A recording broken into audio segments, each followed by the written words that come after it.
Nu ko, Kristap, jautājums par hidroizolācijām joprojām aktuāls. Tieši tā. Parasti cilvēki iedomājas, ka, kad vajag hidroizolāciju, tad jāiet uz veikalu un jāmeklē kaut kādu šķidrumu, gatavu spaini, bet mēs Webera piedāvājam arī dažādus cementa bāzes hidroizolācijas produktus, kuri ir sausie maisījumi. Arī šis, neskatoties uz to, ka viņš ir spaini. Un šajā video mēs parunāsim par katru no šiem produktiem, samaisīsim to ar ūdeni un pamēģināsim iestrādāt.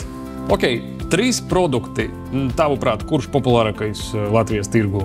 Nu, pēc manām domām būs Weber TEC 930. Tātad sausais maisījums, hidroizolācija pagrabos. Tieši tā, pret negatīvo mitrumu iedarbību.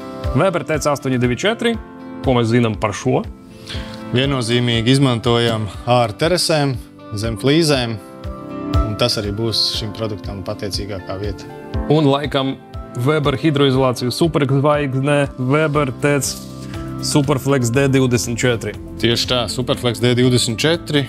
Mums jau iet ārā vertikālajai un horizontālajai hidroizolācijai.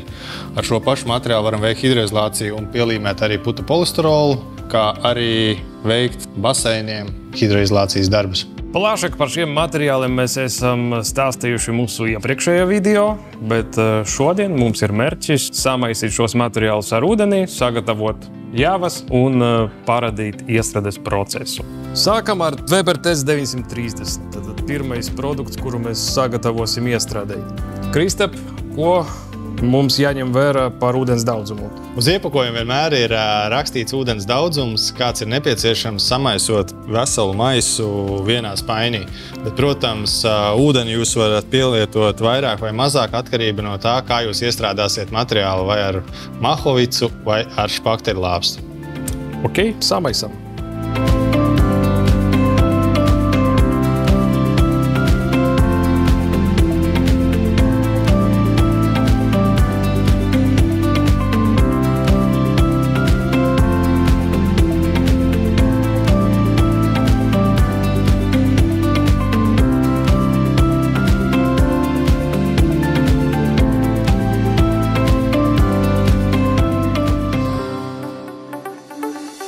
Nu, lūk, mēs sagatavojam jāvu ar minimālu ūdens daudzumu, respektīvi šādas konsistences materiāls der iestrādēji ar špakteļlāpstiņu. To mēs tagad pamēģināsim izdarīt un nodemonstrēt.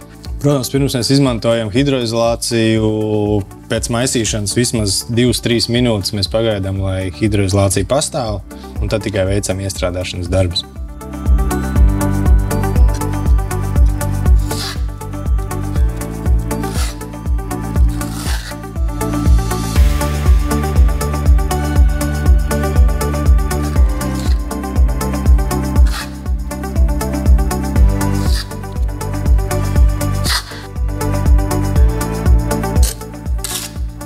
Kvalitatīvam hidroizolācijas slānim ir nepieciešami vismaz 3 mm biezumā.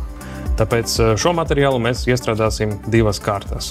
Arī atceramies par to, ka otro slāni mēs varam iestrādāt, kad ir nožuvis pirmais hidroizolācijas slānis, un tad kopēja pīrāga žušanas laiks būtu 3 dienas, un tad mēs varam strādāt ar virsmu tālāk, teiksim, apmest vai krāsot ar atbilstošu krāsu.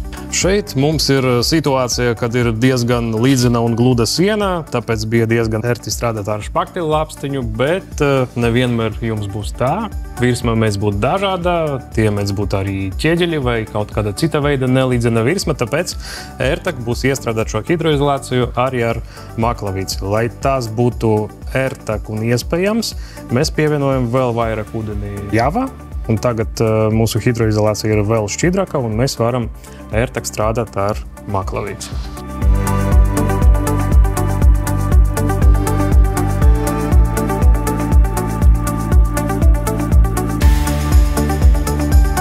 Iestrādājot šo materiālu ar maklavīci, mēs atceramies, ka otro slāni mēs iestrādājam pretēji pirmai. Respektīvi šeit iestrādājam horizontāli, tad otro slāni iestrādāsim vertikāli.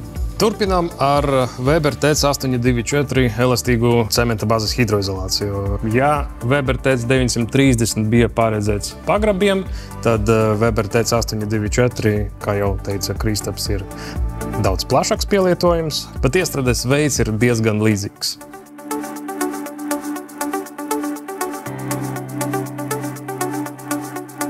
Ņemot vērā to, ka Weber TC824 ir paredzēts terasēm, tad mēs rekomendējam hidroizolācijas iestrādi ar maklovicu.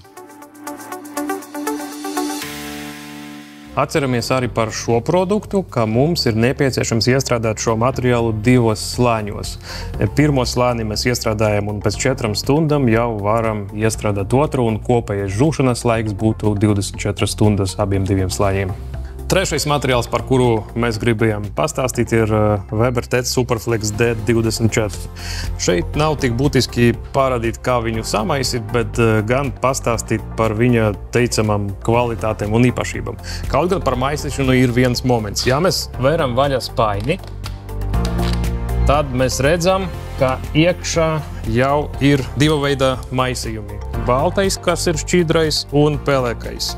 Un mums nav jādomā par ūdens daudzumu šajā gadījumā, jo ūdens šai hidroizolācijai mēs nepievienojam. Mums vienkārši jāsamaisa vienu baltu ar vienu pelēku, un mēs iegūsim hidroizolācijas masu. Kā priekšrocību mēs varam izmantot to, ka mums vienlaicīgi nav jāsamaisa visi 4 maisi kopā, bet mēs to varam darīt vienu baltu, vienu pelēku, un respektīvi tas mums sanāks, ka mēs būsim samaisījuši pusspaini ar hidroizolāciju. Mēs no Weber rekomendējam šo hidroizolāciju Superflex D24 iestrādāt ar speciāli tam paredzētu lāpstiņu, kurai ir izveidot distanceri, kurus smērējot hidroizolāciju uz sienas, jums vienmērīgi izveidosies jau 3 mm slānis. Mihail, kāda domā, kāds ir pielietojums šai hidroizolācijai? Pielietojums ir gana plašs, elastīga hidroizolācija, kas der faktiski visiem darbiem uz ēkas pamatiem. Mēs to varam izmantot arī kā horizontālu hidroizolāciju starp pamatiem un mūri. Mēs varam to izmantot arī uz terasēm zem flīzēm, kā 824 pilnībā aizvietojot šo materiālu. Kas vēl pa patikamu bonusu, mēs varam pielīmēt arī ekstrudētu putapolistirolu pie pamatiem, tādā veidā ar vienu produktu faktiski nosegt visas darbības, kas ir nepieciešamas ēkas pazemes daļā.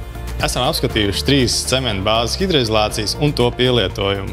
Un visus šos unikālos materiālus jūs varat pasūtīt Būvmateriālu veikalos.